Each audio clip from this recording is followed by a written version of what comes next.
Yeah. Hey, everyone. Welcome. Daniel's here with me for probably just a few seconds Yeah. to welcome in the live. Welcome back. If if it's your first time, you're like, oh yeah, okay, who is she? Otherwise, if you know me, you're like, where has she been? But we have. It's just been a crazy season. People have been sick in this house, back and forth, including myself. Just a lot of crazy things going on. But tonight would be a night to revisit the lives because there's a lot of news. There's a lot of breaking news, and so anyway, so I thought I'd go up and share, go live and share. No, I'm not giving you your song right now because I don't even know what he wants me to search for the song, but it's not in English, so I'm not really sure. They go, yeah, I know, but that's not going to help us search for it. Well, that's another one. Go ahead. Yeah, go ahead. Shake, Lamar. No, not Lamar, Lamar. It's a Greek song. All right. Anyway, by this point, you're like, what are you talking about? Okay. So, Daniel, I'm going to go back to the news and you try to find your Greek song or the one that I don't know where it's from, actually. I think it's French. Yeah, not going to happen. Dad's not here to help either. Okay. So, so the biggest news that is right now, like all over the Israeli news, is actually all over the Arab press as well. And I was just checking right before I came on. But by the way, I could check ad infinitum. So rather than just check, let's just go live and do this. But the biggest news right now is that when I use the word imminent, this time I mean it. There is an imminent ceasefire / hostage deal right now that is being reported in the Israeli press and the Arab press all over, that there would be, if it could go into effect at midnight even, like possibly. I mean, let's not go that crazy. Now, it does not mean that there's going to be hostages released right away, but it's part of a larger ceasefire plan, and so it would be like a 60-day ceasefire, plus, and then they would continue, and then I think after 7 days of complying with some of the terms of the ceasefire, if it goes well, if it's going on, then they would start to have hostage releases. But before all of that, which is dominating the headlines right now, I just want to tell you that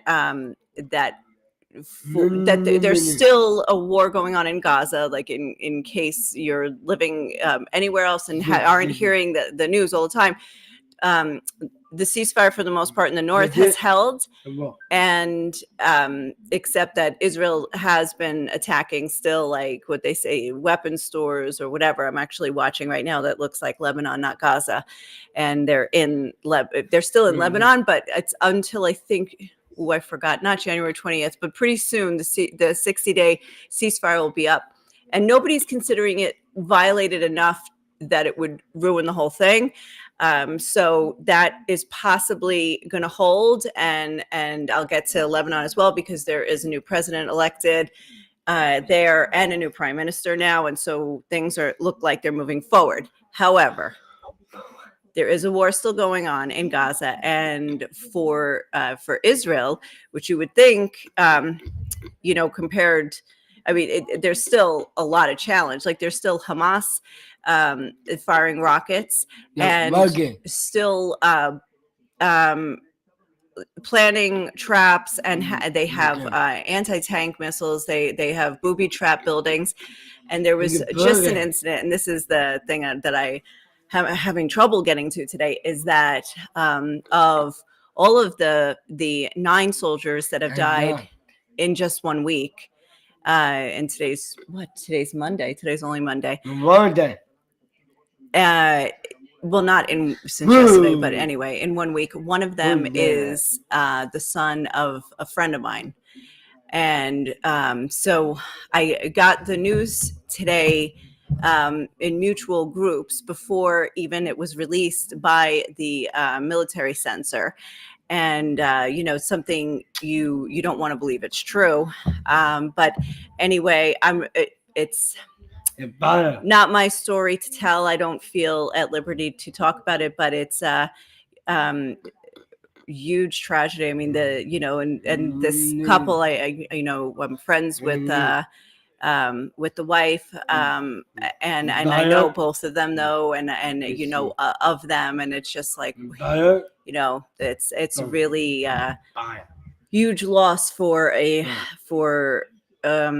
the community, and so that is really horrible, tragic, no words. And anyway, so there were 5 soldiers killed in this one incident, and it sheds light on the fact that what is still going on in the northern Gaza Strip, which is the Israeli military is there.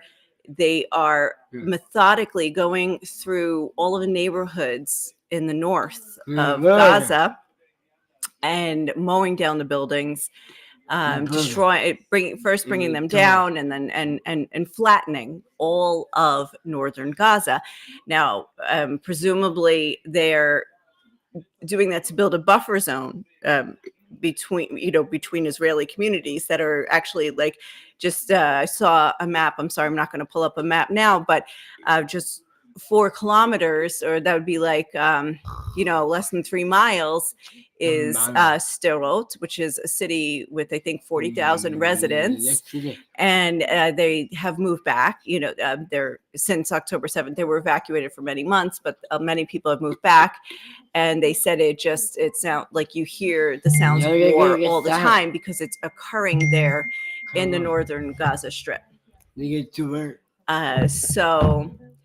So that is what is the basis, though, of international organizations calling this what Israel's doing an ethnic cleansing, which is basically like eliminating neighborhoods.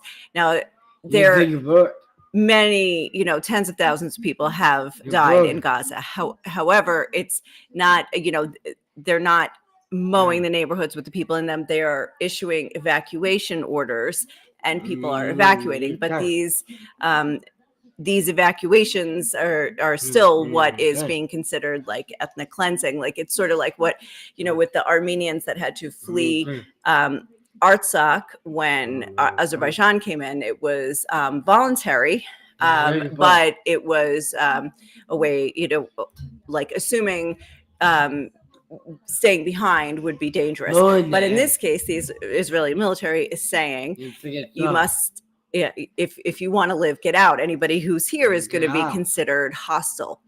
And so despite the fact this war has been going on for almost a year and a half, I think it's like 465 days now, there's and Hamas is was numbered like I think 20,000 fighters or something like that, like from October 7th. They still have weapons, and they are still active and organized all around the Gaza Strip, which is probably was not expected. It was probably not expected by a lot of people. So anyway, what do you have to say? What? Yes. Okay. By the way, Natasha and Lynn say hi to Daniel and me. But Daniel, you want to say hi? No. Hi. Okay. So now let's get back to the hostages. So there's been a lot of news with the hostages lately now. So this imminent deal has been spoken about for a few weeks now. Yeah, imminent deal. Say imminent. Imminent, because it's a very important word because people abuse it. But now it's really imminent. Actually, I think, because I wouldn't have jumped on if I didn't think it was. Let me put it that way, because I have checked other media, and I'm not just going by one set of media, I'm going by a few sets. And all right, so what it will, all right, so first of all, let's go back to last week. There was the Israeli military in southern Gaza, which is still operating in southern Gaza, found the body of one of the hostages. And they also found, eventually concluded that also his son was also killed. So 2 hostages that were kidnapped alive, and by the way, kidnapped with 2 younger siblings, or 2 of the 2 younger children, was a father and three kids. And 2 of them were young enough to have been released in the first rounds back last November. But in this case, also the father and the older brother were held. And so the military just found their bodies. They also found his name was Zayadne. I'm sorry if I saying it wrong. Okay. Let me look this up. He was I'm not sure if Bedouin or Arab, if it matters, if there is a difference. Let me see. Did I spell it right? I'm never going to get it now. Sorry. I should have been ready with that one. So they found the bodies of the 2 of them. And of course, whenever something like this happens, there's just this uproar with the organized hostage families movement. Now, part of this movement is, yes, a political movement, calling for the government to do something, the government to, I mean, it's partly the remains of the anti-government movement that was before October 7th is now within also using the hostage issue to promote their agenda. But what this does to the families of the hostages, now there's 98 remaining, and not all believed to be alive. In fact, I think 1/3 are believed to be, at least 1/3 believed to be dead. So, and there's also 2 hostages from 10 years ago, a little bit more than 10 years ago, that went into the Gaza Strip. I don't think they were not kidnapped. They were citizens they believed to have with mental illness that somehow got into Gaza, and they're being held. And then the bodies of 2 soldiers that were killed, I think, in 2014. So anyway, so this adds up to 98. And so the deal right now is for these 98. So, but when the 2, with the father and the son, who are Arab citizens of Israel, were found to be dead, this erupted with the hostage family movement, and there were protests everywhere that night, and it really sends them reeling, because you're on the cusp of a deal, because we've been talking about this for a long time, and a lot of this has to do with the inauguration of Trump coming up. I believe that this deal will be inked before January 20th. Because he's made a lot of threats. He said there will be all hell to pay if the hostages are not released by his inauguration. So there's that. But these people are ready for a deal.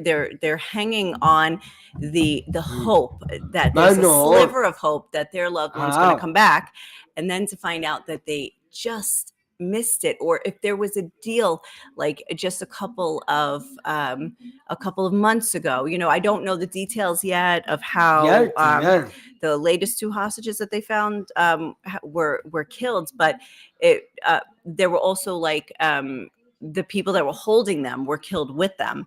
So anyway, we'll find out the details on that. But if the deal was done before they were killed, or if the deal was done before late August, early September, when the 6 hostages, including Hirsch, Goldberg, Polin, if the deal was done before then, they would have been out alive, because they were alive up until around that time. So now also, I just told you about the 5 soldiers who were just killed in an incident. Now, if the ceasefire goes into effect tonight, They missed it by a day. And that is horrible. Yeah, So, you broke. no, there was another hostage incident. There was one of the women, Sharon Number one. Cunio. She was kidnapped with her husband and 2 daughters. She was released with her 2 daughters back last year in November, but her husband has not been. She actually uploaded a 1-minute video, don't touch that, in Arabic, pleading with Hamas to give her a sign of life of her husband. And you know what? Hamas responded, and they made a video where they said the theme of the video was Netanyahu has not decided. Oh, let me get it. I mean, she asked for it. It was like some people are saying, don't release the videos. There was another hostage sign of life released, Liri Albag. She was a 20-year-old soldier. Here, let me show you guys.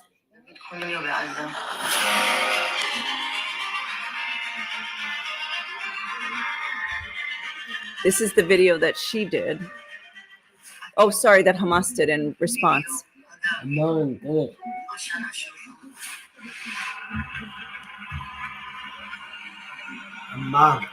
Okay, I'll read it to you. So it says, Sharon, after you left, the Zionist military pressure increased. David has either been killed, injured, or in good health. This is Hamas's response to asking for a sign of life of her husband. And they say Netanyahu has not decided yet.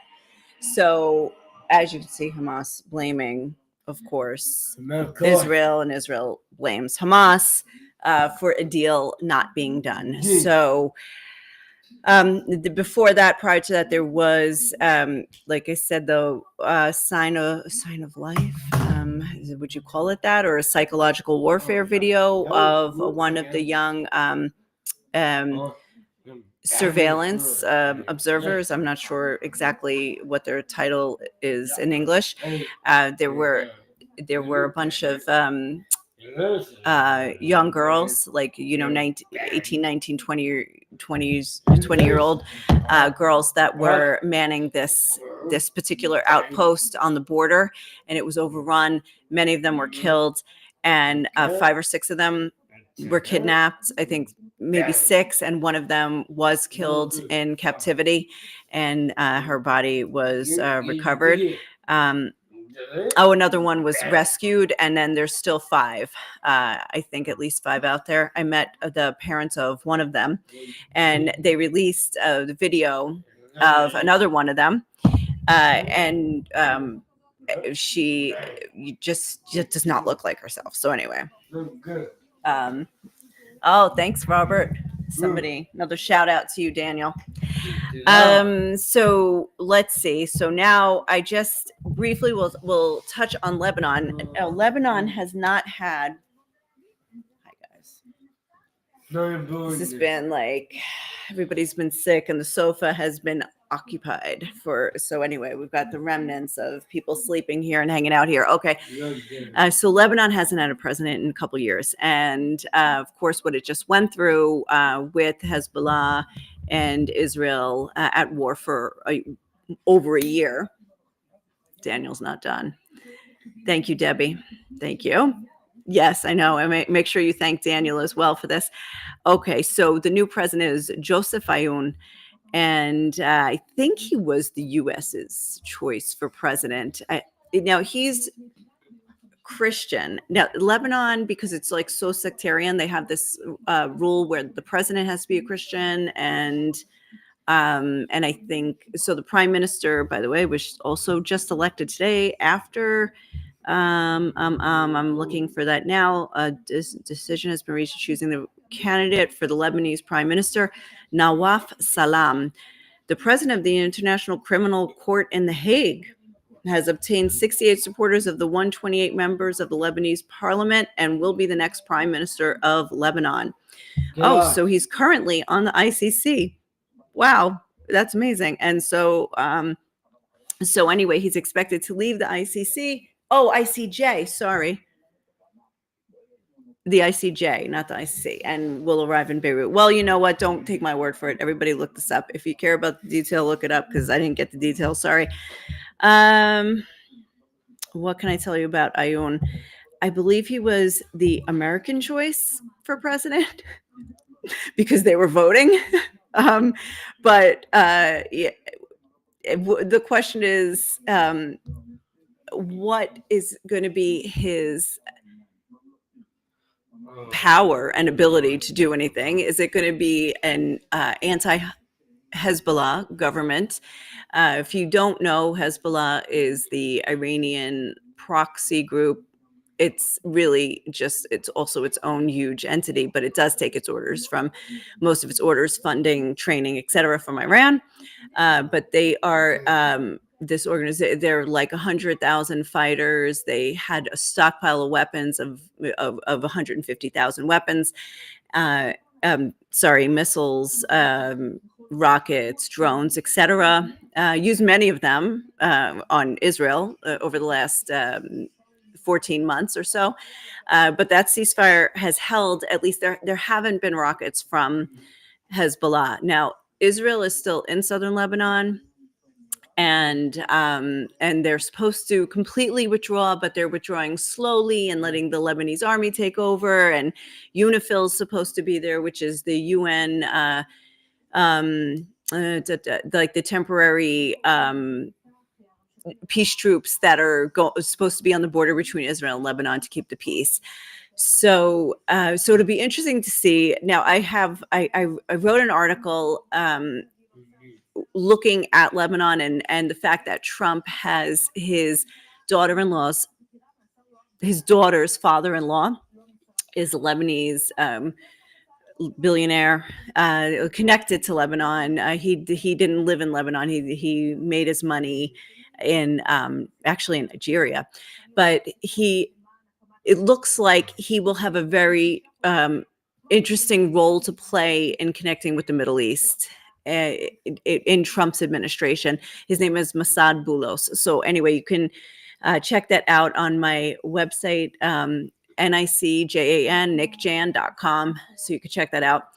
And see, I don't know. It's, sort of a prediction. Let's see what happens with Lebanon. And if it's true that Youssef Ayoun, the new president, is who the Americans wanted, I don't know if that's who Boulos wanted.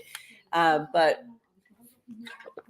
if so, is this the precursor for some deals being made, which would include, like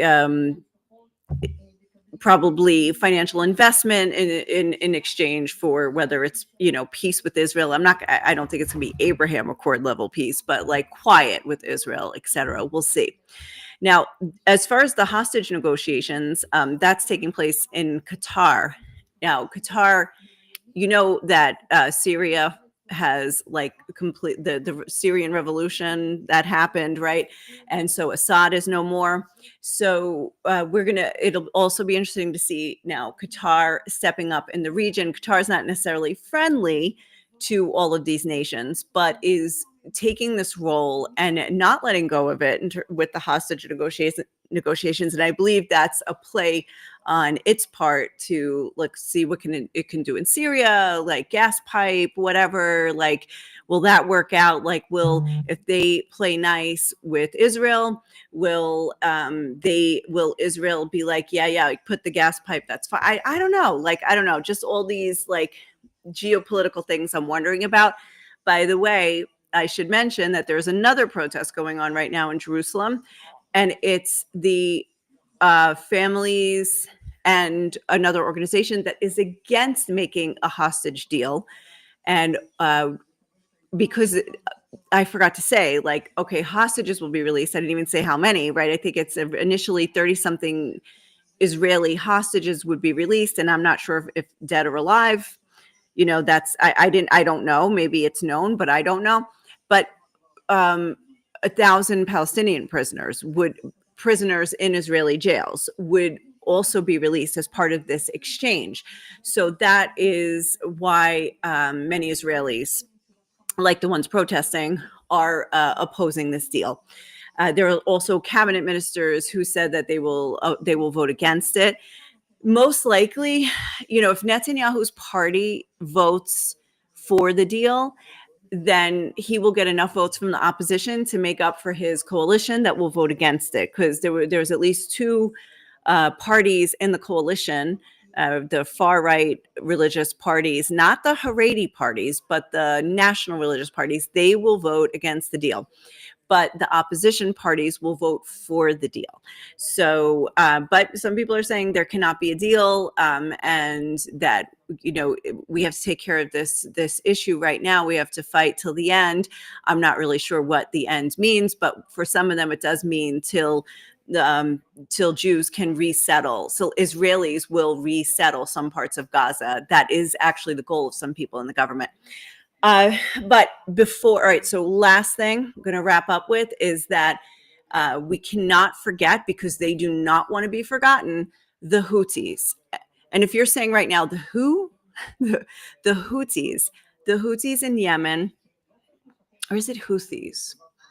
It's Houthis, actually.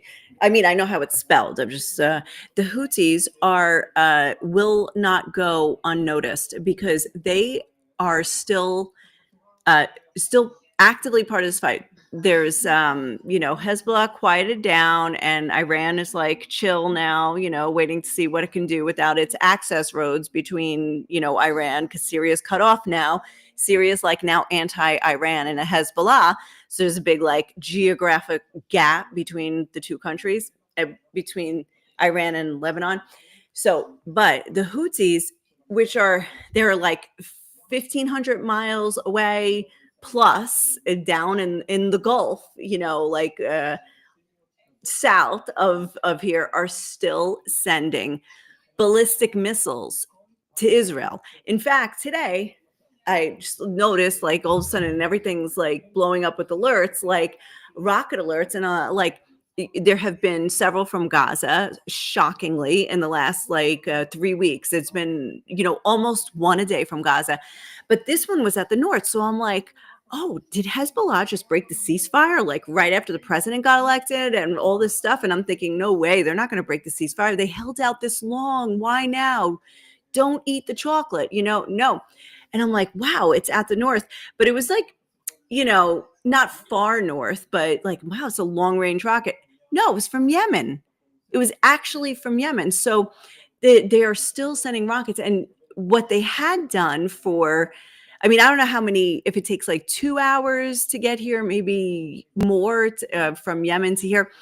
But they had been launching the rockets to get here between like 2 and 4 in the morning for like several days in a row. It was like 2 or 3 weeks ago, where the center of Israel, Tel Aviv, et cetera, was getting rocket warnings like between 2 and 4 in the morning every day for a couple of weeks. And then we had one in Jerusalem in the middle of the night. It was like the least expected thing in the world, because we don't get a lot of sirens here. So anyway, there was one today toward the center of the country, center north. So that was pretty shocking. But yeah, they're not giving up. And there's that we have to do a deep dive into. I mean, there's just so many things going on, but we really should learn about what's happening there, because the U.S. and Britain are actually involved in fighting Yemen right now, or fighting the Houthis in Yemen. Because they're also like attacking their ships in over there in the Red Sea.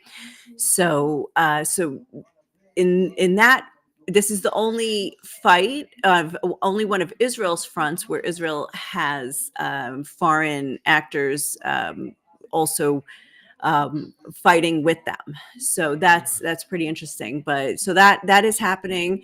Israel's also attacking.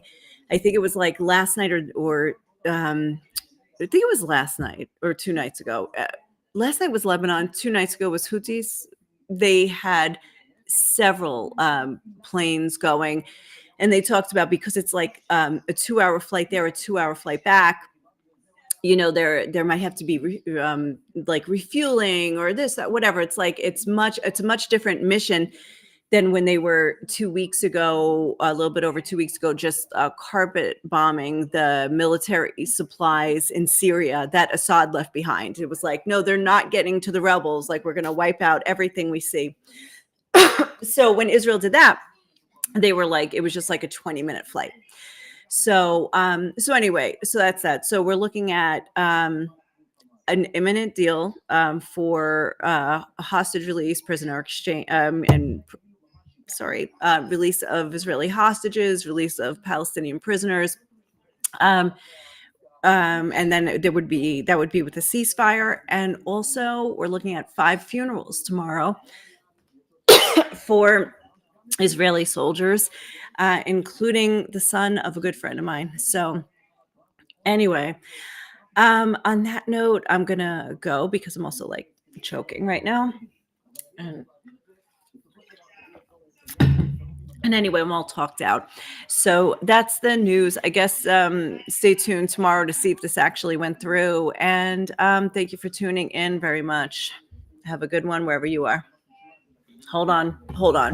Good. Say it. Mine. Bye. Okay.